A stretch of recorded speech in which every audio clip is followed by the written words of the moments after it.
Hey everyone, Tim Schofield here, and I've been using the Samsung Galaxy S8 as my daily driver for about 48 hours now, and I have some further impressions to talk about, including some very strange bug that happened while I was using it.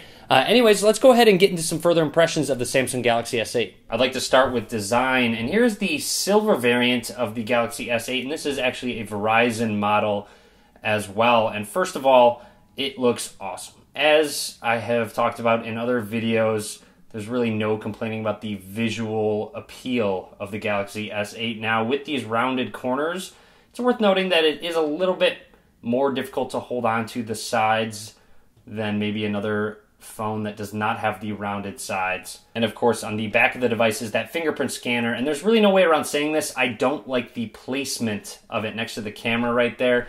I find that it's, first of all, a little awkward to reach up with my right hand and actually place my finger on it. I find that sometimes I'll put it a little bit too low and I'll have to lift up and re-register it. And then of course I want to add that if you're left-handed or like to hold your phone with your left hand, it's extra awkward to reach all the way over that camera, all the way across to make it to that fingerprint scanner. Now, it is extremely quick, it's extremely accurate as well, as long as you can get your finger all the way to that specific spot. So I just don't like the placement. I like how quick and accurate it is. It's just not the best in terms of design, especially if you hold your phone with your left hand. I would like to add that I'm very happy Samsung included the swipe down gesture on the fingerprint scanner to reach that notification panel. As you can see, swiping down and swiping up maximizes and minimizes it, as opposed to reaching all the way up to that notification tray. This will especially come in handy on the larger S8 Plus, but overall a nice little addition. I'd also like to talk about the home launcher, and it's pretty standard, although you can pretty much swipe up and down anywhere on any home screen to get to your app drawer. So it's kind of like a wheel. You can go ahead and scroll through either way, and then once you get to your app drawer, it is a horizontal page, and I have been a fan of it. One thing I have not been a fan of though is if you want to go ahead and add an app to your home screen. Let's say I want to add slides. If you go ahead and drag it around, you really need to go all the way up to the top or down to the bottom to reach it to your home screen. Although I did find after a little bit of use, if you just press and hold on it and leave it there, it's going to bring you to your home screen. So you just got to wait that little bit extra step. Not a big deal at all. Funny enough, a strange little bug happened to me when I was setting up my device. I tried to add Google Keep to my Google folder, and as you can see, it decided to just stay on the page for some reason. I can't interact with it whatsoever. And then I thought, okay, let me try it again. I go ahead and go to add it into the Google folder, and watch what happens. It just adds another one right there. And this was pretty funny, actually. I just decided to add a bunch more of them, and as you can see by this screenshot, the same issue occurred. Now, all I really did was go ahead and reboot my device, and once I rebooted, that image didn't show up. However, a bunch of Google Keeps did get added to that folder, so those were there.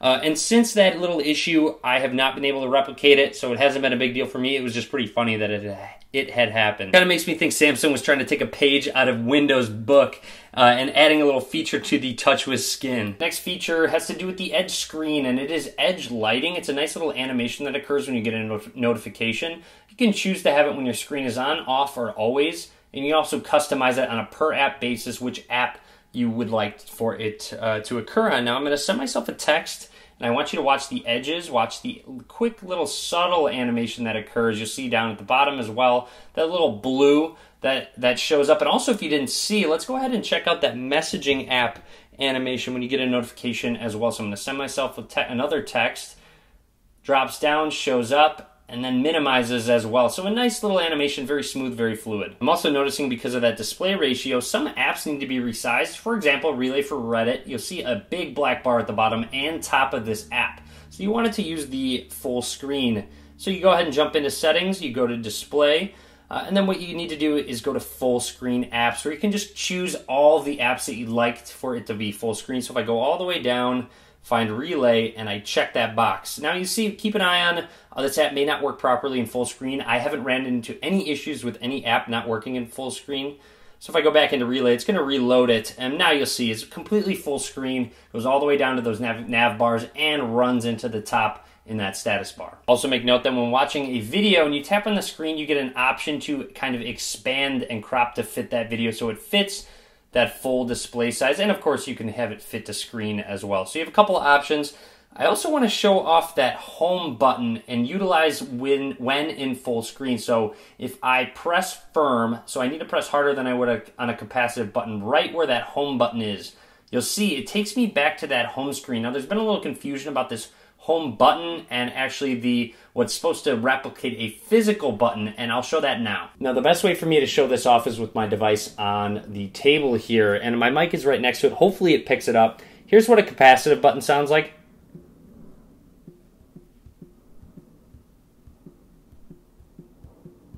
Now, if I press firm on the button,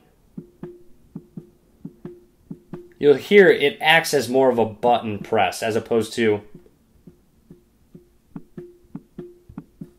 Finally, that button can show up when your device's display is off. And you'll see right there, it will not activate if I touch it like I would a capacitive button. You have to use a little bit of pressure to actually activate that home button. Now, I need a little bit more hands-on time with the device to talk about battery and camera. Lots more to come on the Galaxy S8, so be sure to subscribe. But in terms of that camera app, I'd like to talk about zooming in, a nice little feature with the app. So if I go ahead and move the capture button, the shutter button, up or down, you'll see that it zooms in and out, and it will go at a rate that you press up and down on the button. So you can slowly zoom in to find your optimal zoom point, and it's actually fairly accurate and pretty easy to zoom in and out. Then you can go ahead and snap a quick picture, zoom out, snap another one. So a nice little addition that Samsung has added to the camera app. But overall, that's it for now on the Samsung Galaxy S8. More to come. Hopefully you enjoyed this video. Click that subscribe button. I'd really appreciate it.